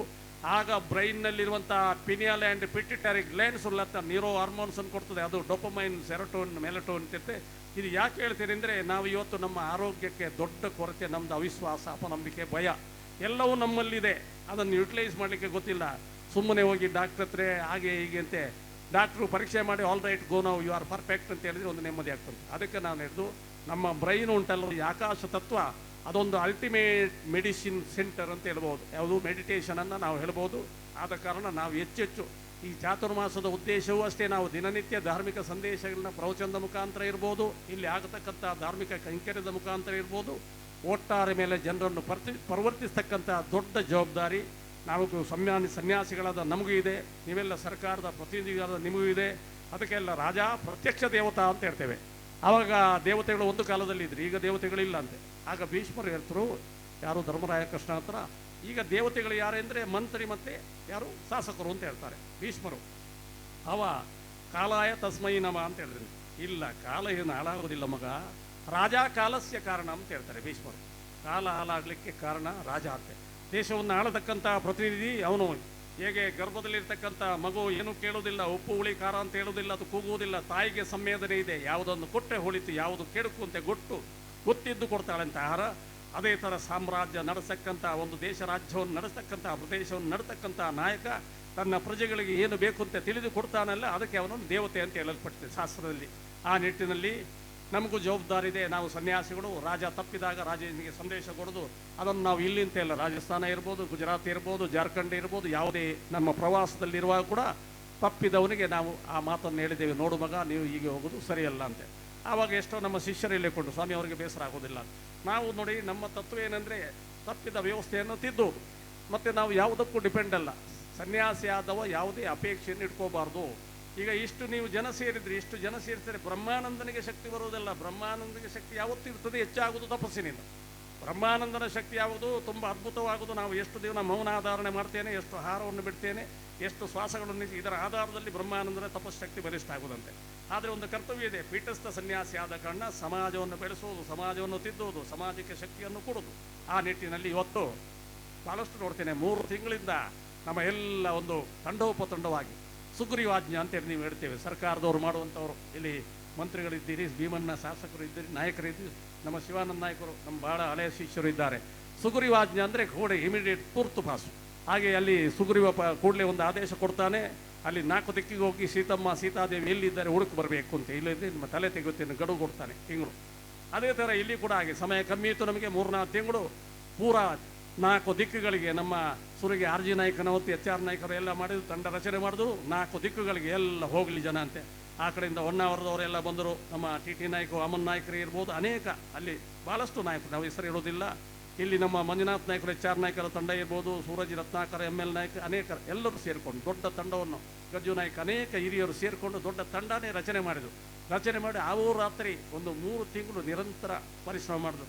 ಆ ಪರಿಶ್ರಮಕ್ಕೆ ಆ ಪರಮೇಶ್ವರನ ಆಶೀರ್ವಾದ ಇತ್ತು. ಬೆಳಿಗ್ಗೆ ಹೇಳಿದರು, ಗುರುಗರೇ ನಿನ್ನೆ ಹಾಗೆ ಮಳೆ ಬಂದರೆ ಏನು ಅಂತ. ಅದು ನಿಮ್ಗೆ ಯಾತ್ರ ಚಿಂತೆ ಅಂತ. ನಿಮ್ಮ ಮನೆ ಕೆಲಸ ಅಲ್ಲ, ನನ್ನ ಮನೆ ಕೆಲಸ ಅಲ್ಲ, ಸ್ವಾಮಿಯ ಕೆಲಸ. ಚಾತುರ್ಮಾಸದ ಸುತ್ತಮುತ್ತ ದೇವತೆಗಳು ತಿರಬೇಕು, ಅವ್ರು ನೋಡ್ಕೊಡ್ತಾರೆ, ನಿಮ್ಗೆ ಯಾಕೆ ಚಿಂತೆ ಅಂತ ಹೇಳಿದರು. ಅದೇ ಆಯ್ತಲ್ವಾ. ಒಟ್ಟಾರೆ ಮೇಲೆ ಶ್ರದ್ಧಾವಾನ್ ಲಭತೆ ಜ್ಞಾನ ಸಂಶಯಾತ್ಮ ವಿನಶ್ಯತಿ. ಯಾರಿಗೆ ಶ್ರದ್ಧೆ ಇದೆ ಅವನಿಗೆ ಜ್ಞಾನ ಇರ್ತದೆ, ಅವನೊಂದು ದೇವತೆಗಳು ರಕ್ಷಣೆ ಮಾಡ್ತಾರೆ. ನಮಗೆ ಪೂಜೆ ಮಾಡುವಾಗಲೂ 5 ನಿಮಿಷ ತಾಳ್ಮೆಯಲ್ಲಿ ಆಚೆ ಈಚೆ ನೋಡ್ತೇವೆ. ಭಟ್ರು ಬೇಗ ಆರತಿ ಮುಗಿಸ್ತಾರಾ ಇಲ್ವಾ? ಈಗ 5-6 ಆರತಿ ರೆಡಿ ಮಾಡಿ ಇಟ್ಟಿದ್ದಾರೆ, ಒಂದೇ ಆರತಿ ಮಾಡಿದರೆ ಒಳ್ಳೇದಿತ್ತು ಅಂತ ಅನಿಸ್ತದೆ. ಆಗುವುದಿಲ್ಲ. ಭಗವಂತ ಏನು ಹೇಳ್ತಾನೆ, ಅನನ್ಯಶ್ಚಿಂತಾಯಂತು ಮಾಂ ಯೇ ಜನ ಪರಿಯೋಪಾಸತೆ ತೇಷಾಂ ನಿತ್ಯಾಭಿಯುಕ್ತಾನ ಯೋಗಕ್ಷೇಮ ವಾಮ್ಯಾಂ. ಅನನ್ಯವಾಗಿ ನನ್ನ ಚಿಂತೆಯನ್ನು ಮಾಡತಕ್ಕಂಥ ಯಾವ ನನ್ನ ಭಗವದ್ಭಕ್ತನಿದ್ದಾನೆ ಅವನ ಯೋಗಕ್ಷೇಮವನ್ನು ನಾನೇ ನೋಡ್ತೇನೆ ಅಂತೆ. ಒಟ್ಟಾರೆ ಮೇಲೆ ನಮಗೆ ಮನೆಯಲ್ಲಿ ಬೇಕಷ್ಟು ತಿನ್ನಲಿಕ್ಕೆ ಇರ್ಬೋದು, ಅಧಿಕಾರ ಇರ್ಬೋದು, ಸಂಪತ್ತು ಇರ್ಬೋದು, ಆದರೆ ಜಗತ್ತಿಗೆ ಕೆಲಸ, ಗುರುಪೀಠದ ಕೆಲಸ, ಸಮಾಜದ ಕೆಲಸ ಮಾಡ್ತಕ್ಕಂಥ ನಮಗೆ ಅಧಿಕಾರ ಬಂದಾಗ ಅದು ಮಾಡಬೇಕು ಅಂತ ಬಂದಿದೆ ಅಂತ ಹೇಳಿದಕ್ಕೆ ಇಲ್ಲಿ ಶಿವಾನಂದ ನಾಯಕರು ಸಾಕ್ಷಿದ್ದಾರೆ. ಒಂದು ಕಾಲದಲ್ಲಿ ಅವರು ಮಂತ್ರಿ ಇತ್ತು, ಆಗ ನಮ್ಮ ಗುರುಪೀಠ ಇತ್ತು, ಗುರುಗಳಿದ್ದರು. ಆ ಗುರುಪೀಠದ ಮುಖಾಂತರ ಸಮಾಜಕ್ಕೆ ಶಕ್ತಿ ಕೊಡಬೇಕೆಂಬ ಒಂದು ಅವರಿಗೆ ಆಲೋಚನೆ ಬಂದಿತ್ತು. ಆ ನಿಟ್ಟಿನಲ್ಲಿ ಪ್ರಾಯಶಃ ಇವತ್ತು ಮೆರವಣಿಗೆ ಬರುವಾಗ ಅದನ್ನು ಜ್ಞಾಪಿಸಿಕೊಂಡ್ರು ನಮ್ಮ ಆರ್ ಜಿ ನಾಯಕನ ತಂಡ. ಆ ತಂಡದ ಶಿವಾನಂದ ನಾಯಕರಿಗೆ ಸಾಥ್ ಕೊಟ್ಟವು ಆರ್ ಜಿ ನಾಯಕರು. ಇವತ್ತು ಅದೇ ಒಂದು ಘಟನೆ ಮರುಕಳಿಸ್ತಾ ಉಂಟಲ್ಲ ಗುರುಗಳೇ ಅಂತ ಹೇಳಿದ್ರು. ಖಂಡಿತ ಈ ಕಾಲಘಟ್ಟದಲ್ಲಿ ಒದಗಿರ್ತದೆ, ಯಾವಾಗ ಮತ್ತೆ ಅದು ಮೇಲ್ಮುಖವಾಗಿ ಬರಬೇಕು, ಚಿಗುರಬೇಕು, ಅದು ಮೊಳಕೆ ಹೊಡೆಯಬೇಕು ಅಂತ ಕಾಲವೇ ನಿರ್ಧರಿಸುತ್ತೆ. ಆ ನಿಟ್ಟಿನಲ್ಲಿ ಇವತ್ತು ಆ ನೆನಪಾಯಿತು. ಕಾಲಕ್ಕೆ ಅಂತ ಜನ ಎಲ್ಲ ಕೊಡ್ತಾರೆ. ಈಗ ನೋಡಿ, ಇಲ್ಲ ಇದ್ದರೆ ನಾನು ಎಚ್ ಆರ್ ನಾಯಕರ ಹತ್ರ ಸುಮಾರು ಸಲ ಆಲೋಚನೆ ಮಾಡ್ತೇವೆ, ಅದು ಸಣ್ಣ ವಿಷಯ ಅಲ್ಲಪ್ಪ, ಇವ್ರ ಹತ್ರ ಎಲ್ಲ ಕಲಿಬೇಕು. ಬೆಳಿಗ್ಗೆ ನಾವು ಕರ್ಕೊಂಡು ಹೋಗೋಕೆ ಪಾದ ನಮಸ್ಕಾರ ಮಾಡಿ ಭಾಳ ಶ್ರದ್ಧೆಯಿಂದ ಕರ್ಕೊಂಡು ಹೋಗಿ ಪೀಠದಲ್ಲಿ ಕೂರಿಸ್ತಾನೆ. ಮತ್ತೆ ಒಂದು ಪೀಠದಲ್ಲಿ ಕೂರಿಸಿ ದೀರ್ಘದಂಡ ನಮಸ್ಕಾರ ಮಾಡಿ ಗುರುಗಳೇ ತಪ್ಪಿದರೆ ಕ್ಷಮಿಸಬೇಕು, ನನ್ನಿಂದ ನನ್ನ ಹುಡುಗರಿಂದ ನಿಮಗೆ ಏನಾದರೂ ವ್ಯತ್ಯಾಸ ಆಗಿದ್ದರೆ ಕ್ಷಮಿಸಬೇಕು ಅಂತೆ ತುಂಬ ನಯ ವಿನಯದಿಂದ ಬೇಡ್ಕೊಡ್ತಿದ್ದ. ಯಾಕಾಗಿ? ಊರಿನ ಜನತೆಗಾಗಿ, ಅವರಿಗಾಗಿ ಅಲ್ಲ. ಹಾಗೆ ಯಾವುದೇ ನಮ್ಮ ಕೈಂಕರ್ಯ ಮಾಡುವಾಗ ನಮ್ಮೊಬ್ಬರಿಗೆ ಊಟ ಸಿಗ್ತದೆ, ಮನೆಯಲ್ಲಿ ಎಲ್ಲವೂ ಸಿಗ್ತದೆ. ನಮ್ಮ ಕೈಂಕರ್ಯ ಹಿಂದೆ ಜನತಾ ಕಲ್ಯಾಣ, ಜಗತ್ ಕಲ್ಯಾಣದ ದೊಡ್ಡ ಒಂದು ಇಚ್ಛಾಶಕ್ತಿ ಇದ್ದರೆ ನಾವು ಎಲ್ಲ ಭಗವಂತನ ಪೂರ್ಣ ಆಶೀರ್ವಾದಕ್ಕೆ ಪಾತ್ರರಾಗ್ತೇವಂತೆ. ಆ ನಿಟ್ಟಿನಲ್ಲಿ ಇನ್ನು 42 ದಿವಸ ಇಲ್ಲಿ ದಿವ್ಯವೂ ಭವ್ಯವೂ ಆದಂತಹ ದೊಡ್ಡ ಕೈಂಕರ್ಯ ಅಂದರೆ ನಾವು ನಿರಂತರ ತಪಸ್ಸಿನಲ್ಲಿರ್ತೇವೆ. ಹೊರಗೆ ಇಲ್ಲಿ ಕೀರ್ತನೆ ನಡೀತಾ ಇರ್ತದೆ, ಹೆಜ್ಜೆಗಳು ನಡೀತಾ ಇರ್ತದೆ. ಇದರ ಮಧ್ಯೆ ಎಲ್ಲ ದೇವತೆಗಳು ಸುತ್ತಮುತ್ತ ತಿರುಗಾಡ್ತಂತೆ. ಇದು ಶಾಸ್ತ್ರಜ್ಞರ ವಿಶ್ಲೇಷಣೆ. ಆದ ಕಾರಣ ಈ ಒಂದು ಕಾರ್ಯಕ್ರಮವನ್ನು ಸಂಯೋಜಿಸಿದಂತಹ ನಾಮಧಾರಿ ಜನಾಂಗ ಇವತ್ತು ನಿಮ್ಮ ಕೋನಲ್ಯ ಒಂದು ಇತಿಹಾಸದಲ್ಲಿ, ಸುವರ್ಣಾಕ್ಷರದ ಇತಿಹಾಸದಲ್ಲಿ ನಿಮ್ಮ ಎಂಟ್ರಿ ಆಯಿತು ಅಂತ ಹೇಳ್ಬೋದು. ಇನ್ನೊಂದು ಸಲ ನಮ್ಮ ಚಾತುರ್ಮಾಸ ಇಲ್ಲಿ ಬರ್ತಂತೆ, ನಮ್ಗೆ ಗೊತ್ತಿಲ್ಲ, ಎಲ್ಲಿ ಹೋಗ್ತಂತೆ ಗೊತ್ತಿಲ್ಲ. ಅದ್ರ ಮೇಲಿಂದ ಸಿಗ್ನಲ್ ಬರೋದು ನಮಗೆ, ದೇವತೆಗಳು ಕೊಡೋದು ಚಾತುರ್ಮಾಸ ಇಂತಲ್ಲೇ ಹೋಗಬೇಕು. ಆ ಭೂಮಿ ತಾಯಿಗೆ ನಮ್ಮ ಆಕರ್ಷಣೆ ಇರಬೇಕು. ವನದುರ್ಗ ದೇವತೆ ಇದೆ ಅಲ್ಲ, ಆ ನಿಟ್ಟಿನಲ್ಲಿ ಇಲ್ಲಿ ಬಂದಿದ್ದೇವೆ. ಆದ ಕಾರಣ ಚಾತುರ್ಮಾಸ ಒಂದು ಊರಿನಲ್ಲಿ ಆಚರಣೆ ಆಗುವುದರಿಂದ ಅಲ್ಲಿರುವಂಥ ಎಲ್ಲ ಪ್ರದೇಶಗಳಿಗೆ, ಮುಖ್ಯವಾಗಿ ಇಂದಿನ ಕಾಲದಲ್ಲಿ ರಾಜರು ಮಾಡ್ತಿದ್ದು ನಾನು ಹೇಳಿದೆ ಅಲ್ಲವ, ಆ ರಾಜರಿಗೆ ಅದರ ಅನುಕೂಲ ಆಗ್ತದೆ. ಅವರ ಪ್ರದೇಶಕ್ಕೆ ಬರತಕ್ಕಂಥ ಅತಿವೃತ್ತಿ ಅನಾವೃಷ್ಟಿ ಇರ್ಬೋದು, ಅಥವಾ ಏನು ರೋಗ ರುಜಿನ ಇರ್ಬೋದು, ಇದರಿಂದೆಲ್ಲ ಮುಕ್ತರಾಗ್ತಾರೆ ಎಂಬ ಒಂದು ಸತ್ಸಂಕಲ್ಪ ಇತ್ತು ಆ ಕಾಲದಲ್ಲಿ. ಆದ ಕಾರಣ ಎಲ್ಲ ನಮ್ಮ ನಾಯಕನವರು ಇಲ್ಲಿ ಮಾತಾಡಿದ್ರು, ಒಳ್ಳೆಯ ಸಂದೇಶವನ್ನು ಕೊಟ್ಟರು. ನಮ್ಮ ಮಧು ಬಂಗಾರಪ್ಪ, ನಾನು ಹೇಳಿದೆ, ನಿನ್ನ ಅಪ್ಪ ಇದ್ದರೆ ಮಗ ಇವತ್ತು ನಮ್ಮ ಮಠ ಅಂತಾರಾಷ್ಟ್ರಕ್ಕೆ ಕೊಡ್ತೈತೆ ಅಂತ. ನಮ್ಮ ಮಠಕ್ಕೆ ಬೆಂಗಾಲವಾಗಿ ನಿಂತವ ಗುರುಗಳ ಈ ಮಠವನ್ನು ಸುದೃಢಗೊಳಿಸಬೇಕು, ಯಾರನ್ನು ನಂಬಬೇಡಿ, ಯಾರ ಹತ್ರ ನೀವು ಕೇಳಲಿಕ್ಕೆ ಹೋಗಬೇಡಿ, ಈ ಸಮಾಜ ಕಟ್ಟಬೇಕು ಅಂತ ಹೇಳಿದೆ. ಹಾಗೊಂದು ಮಾತು ಹೇಳಿದೆ, ಸಮಾಜ ಕಟ್ಟುವುದು ಹೇಗೋ, ಈಗದ ಹುಡುಗರು ಸ್ವಲ್ಪ ಒಂದು ಅಧಿಕಾರ ಸಿಕ್ಕಿದ ಕೂಡಲೇ 10 ಜನರ ಮೇಲೆ ಸೆಲ್ಯೂಟ್ ತಗೊಂಡ ಮೇಲೆ ಯಾರನ್ನು ಪ್ರೀತಿ ಮಾಡಲಿಕ್ಕೆ ಬರಲ್ಲ ಅಂತ ಹೇಳಿದೆ. ಆದರೂ ನನ್ನ ಪ್ರಯತ್ನ ಉಂಟು ಅಂತ ಹೇಳಿದೆ. ಮತ್ತು ಈಗ ಅದನ್ನೇ ನಾನು ನೋಡ್ತಾ ಇದ್ದೇನೆ. ಇವತ್ತು ಎಲ್ಲ ಇದನ್ನು ಸೇರಿಕೊಂಡು ಅದೇ ಒಂದು ನಮ್ಮ ಏನು ಮಾದರಿ ಉಂಟಲ್ವ, ಆ ಮಾದರಿಯಲ್ಲಿ ಹೋಗುವ. ಇಲ್ಲಿ ಎಲ್ಲ ಜಾತಿ ಜನಾಂಗವನ್ನು ಇವತ್ತು ಕೂರಿಸಿ ಅವ್ರನ್ನು ಪ್ರೀತಿ ಮಾಡಿದ್ದೀರಿ. ಭಟ್ಕಲ್ನಲ್ಲಿ ಕೂಡ ಹಾಗೆ ದಿನಕ್ಕೊಂದು ಸಮಾಜವನ್ನು ಕೂರಿಸಿ ಅವಾಗ ಗೌರವಾರ್ಪಣೆ ಮಾಡ್ತಕ್ಕಂಥ ಕೈಂಕರ್ಯವನ್ನು ಕೂಡ ಮಾಡಿದ್ದೀರಿ. ಇದಕ್ಕೆ ಯಾರೊಬ್ಬನ 1 ರೂಪಾಯಿ ಬಂದರೆ ಆಗ್ತದೆ, 1 ಕೋಟಿ ಕೊಟ್ಟರು ಆಗ್ತದೆ. ನಾವದೊಂದು ತೆಗೊಳ್ಳೋದಿಲ್ಲೆಂಬ ಭಾವನೆ ಇಲ್ಲ. ಯಾಕೊತ್ತು ನಮ್ಮ ಸೂರಜ್ ನಾಯ್ಕರು ಪಾಪ ಮಾತಾಡೋದು ನಮ್ಮ ಶಿಷ್ಯ, ಯಾವುದೋ ಒಂದು ಪ್ರೀತಿಯಿಂದ ವಿಶ್ವಾಸದಿಂದ ಯಾವುದೋ ಒಂದು ಬಂತು ಶಬ್ದ ಅಂದರೆ ಇಲ್ಲಿ ಎಲ್ಲರೂ ಬರಲೇಬೇಕು. ಈಗ ನೋಡಿ, ನಮ್ಮ ಮುರಳಿ ಅವರು ಇದ್ದಾರೆ. ನಾನು ಶಾಲೆ ಇರುವಾಗ 1 ಲಕ್ಷದ ಹಾಗೆ ಕೊಡ್ತಿದ್ದೆ ಶಾಲೆಗೆ. ಇಲ್ಲಿ ನಮಗೇನು ಗೊತ್ತಂತ, ನಮ್ಮ ಪರಂಪರೆಯನ್ನು ಬೆಳೆಸುವುದು, ಸಹೋದರತೆಯನ್ನು ಬೆಳೆಸುವುದು, ಮಾಡುವ ಕೈಂಕರ್ಯ, ನೇತೃತ್ವ, ನಾಮಧಾರಿ ಜನಾಂಗದ ನೇತೃತ್ವ. ಆದರೆ ಇನ್ನಿತರ ಜನಾಂಗಗಳನ್ನು ಸಹೋದರತೆಯಿಂದ ಒಂದೇ ದೋಣಿಯಲ್ಲಿ ಕೊಂಡೋಗಬೇಕು. ದೋಣಿಯಲ್ಲಿ 50 ಜನ ಕೂರ್ತಾರೆ, ದೋಣಿ ನಡೆಸುವ ಅಂಬಿಗ ಇರ್ತಾನೆ, ಅಲ್ಲಿ ಕೂತವರೆಲ್ಲ ಸಹೋದರತೆಯಿಂದ ಆಚೆ ದಾಟ್ತಾರಂತೆ. ಹಾಗೆ ಈ ಸಾಮಾಜಿಕ ವ್ಯವಸ್ಥೆಯಲ್ಲಿ ನಮಗೆ ಈ ಏನು ಗೊತ್ತುಂಟ, ಅಧರ್ಮದ್ದು, ಕಷ್ಟದ್ದು, ದುಃಖದ್ದು, ಪಾಪದ ಈ ದೋಣಿಯನ್ನು ನಡೆಸಬೇಕಾದ್ರೆ ನಾವೆಲ್ಲ ಅಂಬಿಗರಾಗಿ ಎಲ್ಲರನ್ನು ಒಟ್ಟಿಗೆ ಕೊಡ್ಕೊಂಡು ಆ ಇನ್ನೊಂದು ದಡವನ್ನು ಸೇರೋಣ. ಅದಕ್ಕೆ ಪೂರಕವಾಗಿ ಎಲ್ಲರೂ ಸಹೋದರತೆಯಿಂದ ಸೇರಿಕೊಂಡು ಈ ಚಾತುರ್ಮಾಸ ನಮ್ಮದು ನಿಮ್ಮದು ಎಂಬ ಭಾವನೆಯಿಂದ ಇವತ್ತು ನಮ್ಮ ನಾಮಧಾರಿ ವರ್ಗದ ಎಲ್ಲ ಹುಡುಗರು ನಾಯಕತ್ವ ತೆಗೆದುಕೊಂಡು ಮಾಡ್ತಾ ಇದ್ದಾರೆ. ಮುಂದೆ ಕೂಡ ಅದೇ ನಿಟ್ಟಿನಲ್ಲಿ ಹೋಗಿ ಎಲ್ಲರಿಗೊಂದು ಇದೊಂದು ಸಂತೋಷದ ಹಬ್ಬವಾಗಿ, ಧಾರ್ಮಿಕ ಜಾಗೃತಿಯ ಕೇಂದ್ರವಾಗಲಿ ಅಂತ ಹೇಳ್ತಾ 1-2 ಮಾತನ್ನು ಭಗವತ್ಸನಿಗೆ ಅರ್ಪಿಸ್ತಾ ಇದ್ದೇನೆ. ಬೋಲು ಶ್ರೀರಾಮಚಂದ್ರ ಭಗವಾನ್ ಕಿ.